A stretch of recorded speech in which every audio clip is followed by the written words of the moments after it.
Have you ever wondered what happens when female cops find themselves teetering on the edge of losing control? Well, believe me, there are some instances that are way too scary. Prepare to be shocked, amazed, and left questioning everything you thought you knew about those who uphold the law.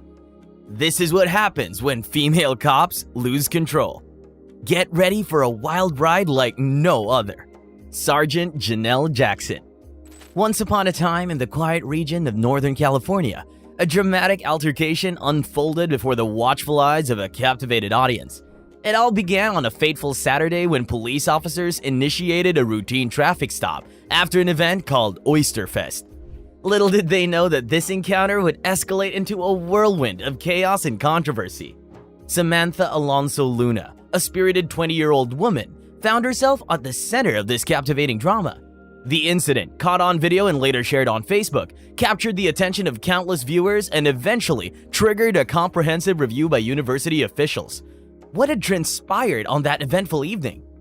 Humboldt State University officers had diligently pulled over a vehicle in which Alonso Luna happened to be a passenger. Their attention had been piqued by the sight of a teenager precariously hanging out of the sunroof. As the officers sprung into action, they apprehended the young daredevil, suspecting her of providing false identification, public intoxication, and even battery on a peace officer. It was a startling array of charges. As the dust settled from the initial arrest, the series of videos posted by Alonso Luna on Facebook began. In one of these captivating recordings, Sergeant Janelle Jackson, one of the officers involved, is seen engaged in a fierce struggle with Alonso Luna. In a moment of desperation, Jackson implores her fellow officers to cut her hair, as Alonso Luna had seized a firm hold of it. The plea reverberates through the video. "Cut my hair. Seriously, cut my hair. I don't care." With a pair of scissors swiftly produced, Jackson's hair is liberated from Alonso Luna's grip. This intense moment, captured for the world to see, ignites a firestorm of opinions and prompts an urgent examination of the entire incident. The narrative continues with Alonso Luna seeking answers from Jackson. She inquires about her friend's destination, who was presumably bound for the Humboldt County Jail. The conversation takes a contentious turn when Alonso Luna accuses Jackson of rudeness, to which the officer retorts, claiming Alonso Luna to be the true offender. A verbal battle ensues, fueled by frustration and mounting tension. As emotions run high, Jackson orders Alonso Luna out of the car, and in a blur of motion, the situation escalates further. The woman is seemingly dragged out, clutching Jackson's hair in a desperate bid to maintain her footing. The struggle reaches its crescendo as Alonso Luna is pushed against the side of the car and eventually finds herself sprawled on the unforgiving ground. The chaotic scene attracts the attention of additional officers who rush to Jackson's aid. Amidst Alonso Luna's fervent resistance, the sound of sirens pierces the air, underscoring the urgency of the situation.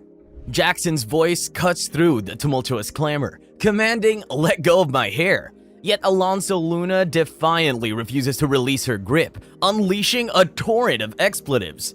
In an attempt to restore order, another officer steps forward, pleading with Alonso Luna to relinquish her hold on Jackson's hair.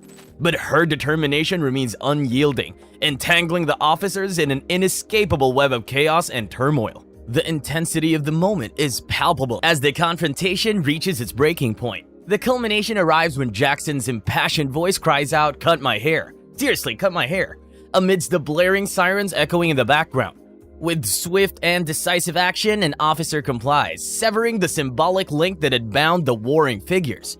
The sound of the scissors slicing through the tension hangs heavy in the air, while Alonso Luna's agonized shrieks reverberate through the night.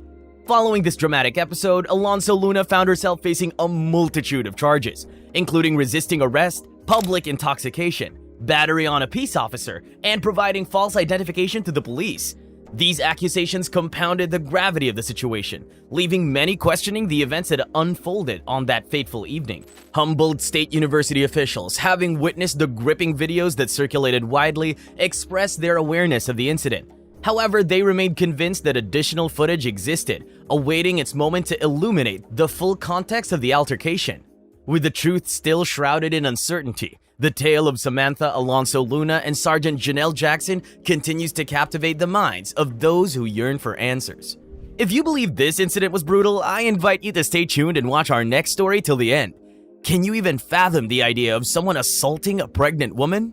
Yes, you heard that right. If that shocks you, then brace yourself for the upcoming story. Officer Elizabeth Montoya. In the vibrant city of San Antonio, a police officer named Elizabeth Montoya found herself at the center of a controversial incident. It was the year 2019 when a video captured by the department showcased Officer Montoya repeatedly striking a handcuffed pregnant woman on the head. The shocking footage led to her dismissal from the San Antonio Police Department. However, the story took an unexpected twist when a third-party arbitrator intervened and made a decision that reinstated Officer Montoya to her position within the SAPD. The arbitrator's ruling ignited a storm of public debate and fueled the curiosity of the community. Officer Montoya, an experienced veteran with 8 years of service under her belt at the time of her dismissal, had a chance to defend her actions during the arbitration hearing held in March. She passionately testified that her intent was merely to gain compliance from the suspect, a woman named Kimberly Esparza, during an incident that occurred in July 2018. During the hearing, the room fell silent as the in-car camera footage from the SAPD was played. The video depicted Officer Montoya striking Miss Esparza 7 times on the head while she was already handcuffed and 6 months pregnant. The scene was undeniably distressing, stirring strong emotions among those in attendance. Officer Montoya's attorney, cleverly using body camera footage from the SAPD, attempted to shed light on the events leading up to the altercation. They showed that Miss Esparza had repeatedly kicked Officer Montoya while the officer was attempting to conduct a drug search. It was a crucial piece of evidence that painted a different picture of the encounter, challenging the initial perception. Under oath, Officer Montoya explained her actions, recounting the intense moment when Miss Esparza had been shouting and standing dangerously close to her face. Fearful of being spat on or headbutted, Officer Montoya made the decision to push Miss Esparza's head to the side, using an open palm. It was a desperate attempt to gain control and buckle her in to the patrol vehicle safely. Officer Montoya clarified that the strikes she delivered were not full-force haymakers, but rather what she referred to as rabbit punches. She emphasized she had not exerted her full strength behind them, but used them as compliance strikes to cease Miss Esparza's kicking and ensure she followed instructions. The arbitrator, after careful consideration of the testimonies and evidence presented, made the controversial decision to reinstate Officer Montoya to the SAPD. This ruling left the public divided, with some advocating for justice and accountability, while others argued that Officer Montoya's actions were justified given the circumstances she faced. The city of San Antonio was left grappling with questions of police conduct, accountability, and the balance between the use of force and officer safety. The reinstatement of Officer Montoya served as a reminder of the complexities surrounding law enforcement and the ongoing need for discussions on improving police practices and protocols. According to official records, Montoya had allegedly left poor Esparza stranded on the rain-soaked ground for a staggering 26 minutes, with her bare feet exposed to the elements. This revelation sent shockwaves through the community, leaving many questioning the officer's actions and the justice of the system. Despite this disturbing incident, Montoya continued her duties as a patrol officer, oblivious to the mounting storm of controversy brewing behind the scenes. It wasn't until nearly 6 months later that she received the stunning news of a proposed indefinite suspension. The delay in disciplinary action left many scratching their heads, wondering why it took so long for justice to catch up with Montoya.